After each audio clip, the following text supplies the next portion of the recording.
Because seed oils, you're not a fan of those either. And those are inflammatory omega-6 fatty acids, right?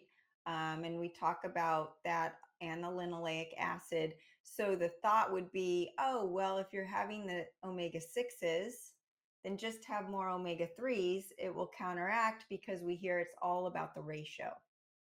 Mhm. And what that comes down to is a very specific effect of the omega 6s and omega 3s, which is that they get converted into downstream products, which are called eicosanoids. And this includes a number of different categories like prostaglandins and leukotrienes and a number of different compounds with long names that are not particularly interesting. But the idea is that the omega 6s convert to certain eicosanoids that increase inflammation, and the omega 3s convert to certain eicosanoids that reduce inflammation.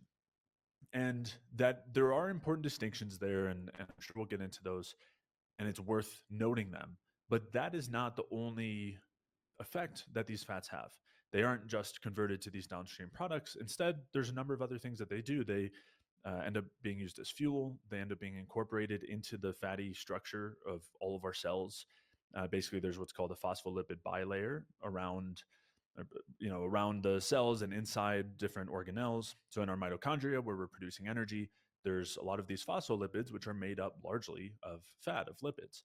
And so whatever types of fats we're consuming are going to affect the composition of the fat in every single cell in our body and every single mitochondria in our body. And that's really important.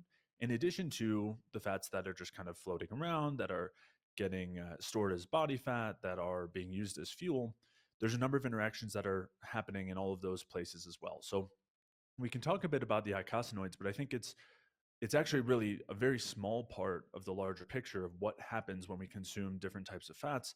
And that's really important because if we're just focused on the eicosanoids, we can kind of come away with the idea that maybe the omega 3s and omega 6s are opposing. But when we look at all those other areas, we find out that not only are they largely the same in terms of the way that they disrupt mitochondrial function and how susceptible they are to damage throughout our bodies. But we actually find that the omega 3s, because they're even less stable, because they have an extra double bond, they're actually worse in those terms. They're worse in terms of their susceptibility to damage. They're worse in terms of how inefficient they are for energy production relative to the omega 6s, even. So that's kind of the lay of the land. And I guess we can dig in from there.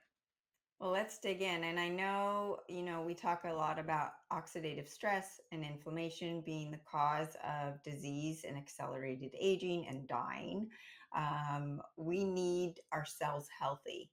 So it's the health of the cells which is going to predict your health.